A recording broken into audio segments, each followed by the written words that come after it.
welcome to this episode of Groundspeak. My name is Aishani Jaiswal, and today I'm joined by Miss Sarika Ranee, and she's going to talk about her venture Cocoon. And let me just tell you a little bit about Groundspeak. If this is your first time listening to one of our interviews, Groundspeak is a platform for those whose voices primarily remain unheard and uncalled for, and hence it seeks to bring out bottom up narratives and establish a new normal where the realities of the ground become fundamental base for discussions and deliberations on grander stages. Through Groundspeak, Asian Confluence wants to acknowledge the situation and the status of individuals who form a small part of this large community. So, Sharika ma'am, could you please tell us more about you and your venture and how did you come upon this idea? So, hello everyone, my name is Sharika. So, the Cocoon venture is still on its ideation stage, but this came up when we searched for our traditional wear, which we call Dhara or Nara. But this is not like weaved mostly in Meghalaya, it's done in Assam. So, that Right. was very shocking for me that our own traditional dress is mostly weaved in Assam. So the weavers here, they lack the skill, like, the what do you call, the finishing skill of weaving our cloth. And I came to know that most of the silk which is produced here, the raw silk, is exported to like Assam, bought by Assam. And the same silk, then when like a process, it's processed in the cloth and sold to us in a more higher price. So I thought Right. like people here, the weavers should be taught the silk, like the one who rear these silkworms, they should be taught how to process their own silk and all. Hmm. And the problem here in Shillong is that everyone has a small like household like production, but they don't do it as a collaborative or self-help group together. So that the problem, I could see that problem there. That's why Right. you couldn't maximize the production or anything. It just remained. That's how it came about. Right. It sounds like a wonderful idea, ma'am. And what's your background like, ma'am? Uh, do you have an interest in the textile industry or do you do something else as well?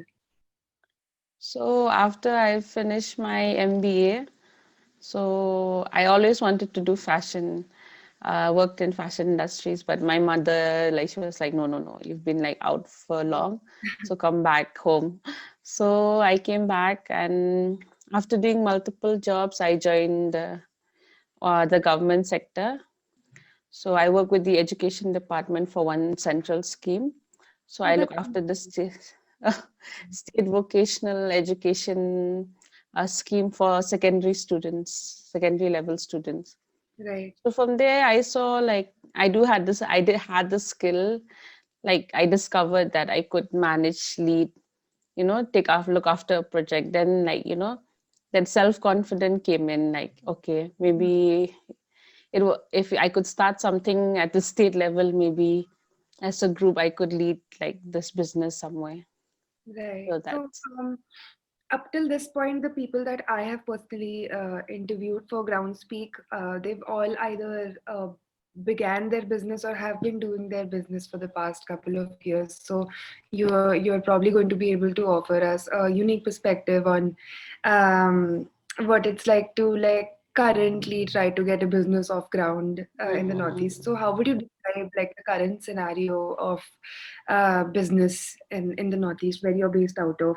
And what do you think are some of the biggest advantages of doing the business from your region? If we just say about Northeast, mostly it's infrastructure and connectivity. That's the biggest major cons, like where we have problems, and then funding.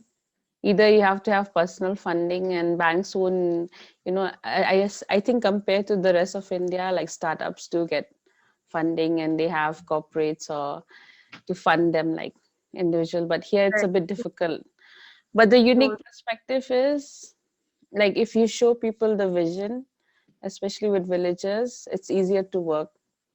It's not that it's we have to do much groundwork, but if you show them, and yeah, I think you show them the vision that this can work, they'll work with you. And it's not Mhm. that difficult, but it's just the other thing, infrastructure, connectivity, and all. Right. And I think that's a problem that's always come up with my conversations with people and also my visits to the area. So I am also based out of Mm, there as well. So it's just yeah, so I think transportation just it's and connectivity um in terms of like internet. internet as well. Yeah. It's very basic things which is so widely available throughout India. Mm. What would you say are some of the advantages, rather? Some of the advantages, some reasons why you've benefited from doing the business from your area. So I think over the years, startups are coming up, but I think the youth now have realized, especially with this post-pandemic, like it's still Yeah. going on, like that we do need to have like something like just not depend on one job. So we do need to explore possibilities to, have a second business or come up with a startup. And the unemployment scene also is like quite high here, so everybody is running towards the business. So not like you can, there are so many areas still unexplored where business can be startup. So that is one of the like advantages here. Right, because I think there's more there's a lot of young people who are coming up together. So I think mm, it's like a good community. I think that's mm, what I'm mm, getting mm. on. So so what is it like to go out and talk to weavers, ma'am, and like tell them that this is something that I'm proposing that we should do. So what are some of the like the instances from your work on ground that something interesting that you'd like to talk about? I think weavers are too used to these government aids and government programs, short-lived, because I think they lack a follow-up, or they don't do that hand-holding till you know, uh, becomes something. So when I talk to weavers, they'll be like, "It's just another program." But then when I tell them, no, like it has to go up to set, like it should be like a company, you all would own it, we will do the hand holding and everything. So they were agreeing, but I think I first need to like put all the plan in order before, implement it.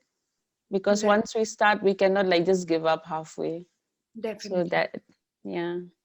Definitely. What kind of livelihood generation is your business leading to?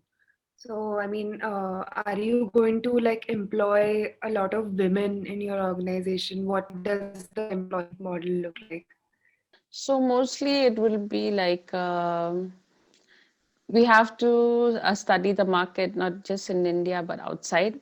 If silk is what like most of the expensive, maybe this production of saris like just material also like through mechanical like machinery, or not just like weaving it in hand and teaching them like designing classes and how to weave different designs. And then like I think selling it, because abroad you can just see like there are silk curtains also, like meters and meters, like you could just sell like a like a fabric of silk. And big hotels do take in like cut like, and then silk scarf. And there are so many things, but it's just that we are stuck with just producing the traditional cloth. So how many people can we, and as a population we just barely 30 lakhs, that also including migrants. So Right. not many would wear. So that's I want to push the vision like to go further. Yeah, and I hope that you do, ma'am, because it just sounds like an interesting idea to go beyond the traditional method of weaving, and it Mm, sounds really interesting. Another question that I have, and another question that I ask everybody, all of the women entrepreneurs that I'm interviewing, is what is it like being a woman in a largely male-dominated landscape, and how does it differ? Like, how does your experience? Do you think it differs from your male counterparts? Um, do you have any interesting insights on that? I think for the male, like say community mobilization, yeah, it's there, but the women can do it better. The community mobilization on such areas, but I think they're more focused on profits, like to make one time like big money. They don't know how to strategize much. And they do underestimate women, that what you'll do, you should be at home like looking after kids if you go out too much. But I think slowly it's changing, because more women entrepreneurs are coming up. So I think they are Hmm. sharing the price. I think the like to like let us like give us the space to work with them. But I think women still have much more like to prove themselves, Right. because it's a really male dominated Yeah. area here. I think it permeates to everything. Mm, It just goes down to every single thing that you do, every single thing that you try to do, even in terms of mm, your business or even your personal life. Also, I think it mm. permeates into everything. Also, so since your business is an idea stage, ma'am, do you think that the COVID-19 pandemic has helped you in a way to like strategize better, or do you think that it's put your plans on hold, or it has like indefinitely created certain problems in terms of your business? No, I think the pandemic like really brought a standstill to the whole world, to just stop and think, what are you doing with life? Like we were just doing the rat race, running, like let's do this, let's do that. But there was never clear vision of what we really wanted. But once the pandemic happened, I think everyone took a break, and then, started thinking clearly. So Hmm. this like helped me. And even like as weavers and all, and villagers, they did realize that, okay, we need to work harder, because they were usually like used to the government aids, government programs. Hmm. They don't bother, because sericulture department will come, will give us, we would do that for them, we'll weave some stuff and they'll give us some money. Hmm. But this pandemic, I think, taught them like to, we need to work harder and Right. be more innovative. That's very interesting because up till this point, the people who I have talked to, who are working, who are doing grassroots work, it's always that they've been everybody's just been very adversely affected, and it's Mm, so this is a unique perspective in that sense. So before we like wrap this up, because I've taken up enough of your time, what are some of the policies and schemes and interventions would you like to see from the government and the private sector for facilitating women entrepreneurs in the Northeast region? From both government and private. So since you're working with the government also, I think you will have something interesting to say about it. I think like that propagating like schemes and all, because I think most schemes are not very well known to most people, of where they can avail it, how can, because only few people would know, and the same people would be getting schemes like scheme after scheme, and others don't know about it. Mm-hmm. And I think as a public and government policies, a PPP of maybe a consultancy. Even I was thinking about it, like a hand holding consultancy, where you have a product or anything, we will do all the legalities of like having an MOU or contract signed, getting registered, and financial implications, to work it out. Because yeah, starting a business is such a good feeling, you're going to be an entrepreneur, but all the legalities that follow up with it, I think that's where most people get discouraged. Mm-hmm. And like there are too many sites to do too many things, like GST one side, registration one side, FASI one side, department to register this one side, packaging one side, so marketing one side. So maybe like maybe have a center which offers these services to make the access more easier for people. Yeah, and especially different for a woman. It's, I think, Mm, doubly more difficult for a woman to go out and do that. It's anywhere in this country. It's yeah. everywhere. And I think paperwork. I think a lot of women. What I hear from the rest of the women entrepreneurs who are in the O program also. Mm, So it's always that the paperwork. the registration, getting your business registered itself is such a big deal, and it takes so much time. So I think the idea of having a consultancy service for budding entrepreneurs in the Northeast sounds like a really Mm. great idea, something that you can probably work on as well because you have expertise in that area. Yeah, I think it came up like while I was here, like while I was starting my own business, trying to start up. Yeah. Then I was helping my friends draft MOUs and all when they have some, they are going to partnership with someone. Then I said, oh, maybe I can help us with this. Then when I go for first site registration, like it took so many days. It's such an easy process, but so many days just to go register for GST. But Hmm. once you know, then I said, oh, we need a hand holding group, like Yeah. to like encourage them that it's okay, we are there. Hmm. Because Hmm. there was an all program yesterday, or someone was sharing where you know she was sidelined out of a partnership, Yeah. and Yeah. she had submitted more. So I was like, I privately messaged, you should have signed an MOU. Yeah. There should have been financial implications where they should have agreed to, then handed your intellectual properties or something, to them, so Hmm. that at least some legal action could have been taken. Hmm. But I'm like, it's okay. It's like what's done, what's done. You Yeah. just like I think it's just just work. it's very exploitative also. If you don't know what you're doing, and if this is, you Mm, have an idea about something and you want to mm, execute that idea, and you don't have any idea how the business world works, it can be mm, very, very exploitative. So yeah. yeah, so it's difficult, and I think the idea about having a consultancy, it sounds really great because of the pandemic also, ma'am. There's been a huge boost in terms of Mm, um, homegrown business ideas. People mm, people are just cooking from their houses. People are opening bakeries and handicraft things, and mm, everybody's selling mm, things mm. on Instagram.